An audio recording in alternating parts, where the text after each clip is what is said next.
liberating you from the chaos of working in your business. This is the Business on Purpose platform. You are a hero if you're a small business owner, and I am Scott Beebe. Thanks as always for joining us. I want you to consider going to sit still in a random library. I was in San Diego last week, Social Media Marketing World, and I got there earlier than I thought I was going to get there. In other words, I thought the conference started the Wednesday I was there, and it turns out that it started that afternoon. So I found myself staring at a morning that I really had nothing scheduled. That's rare.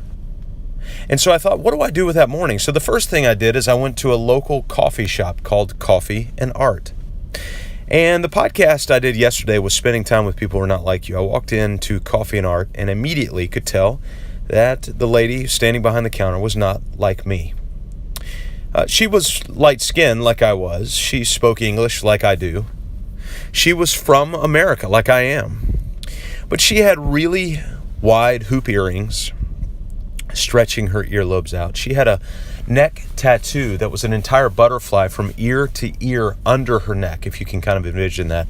She had tattoos under her scalp line.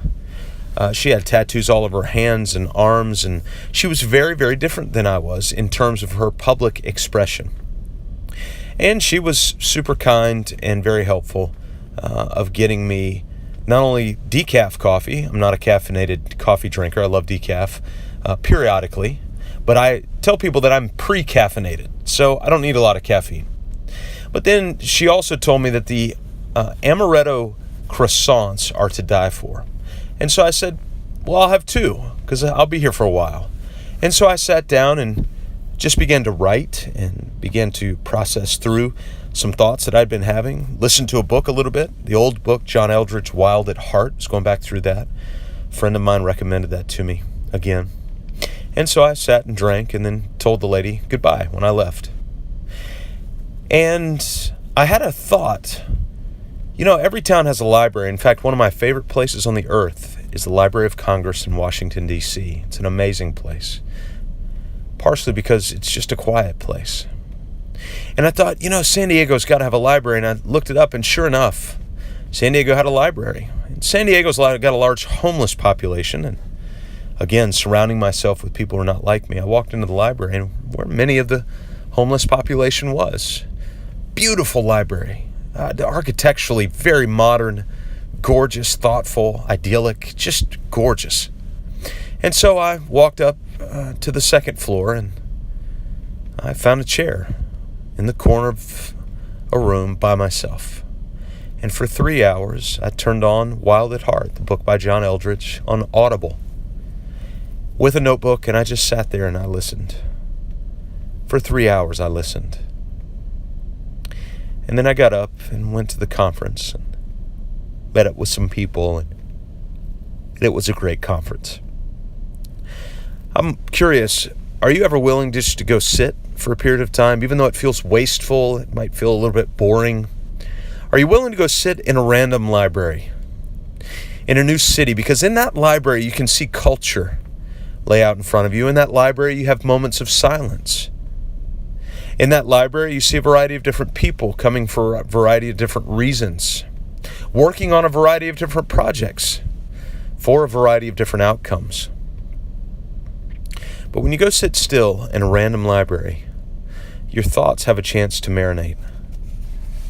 You have a chance to see things that you might have otherwise just simply not seen. And so for you, it may not be a library. It may be something else. It may be another place. It may be out on the river. It may be in a closet. It may be, who knows where it may be.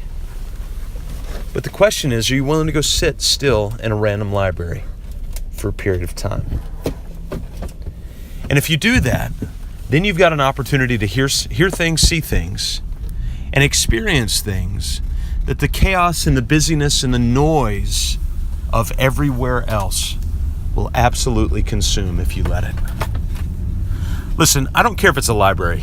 I don't really care where it is. My question is, are you willing to sit still for a period of time if you're given the opportunity? Thomas Friedman wrote a great book called Thank You for Being Late. Thank You for Being Late. And the premise of the book was, that moment where you have an appointment to meet somebody for lunch at 12 and they show up at 12:06? He said those 6 minutes are precious minutes because they were minutes that I wasn't planning on having. But in those 6 minutes, I'm going to sit here and I'm not going to scroll social media. I'm not going to look at my email. I'm going to sit here with my thoughts and maybe a pen and a piece of paper, because those are precious moments. Those are wisdom moments. And I hope those are moments that you'll enjoy. Hey, thanks as always for joining us. I know some of our podcast episodes are very tactical, but some are more theoretical. And I want to share with you both because I think they have value. We'll see you next time right here on the Business on Purpose podcast, mybusinessonpurpose.com/vision.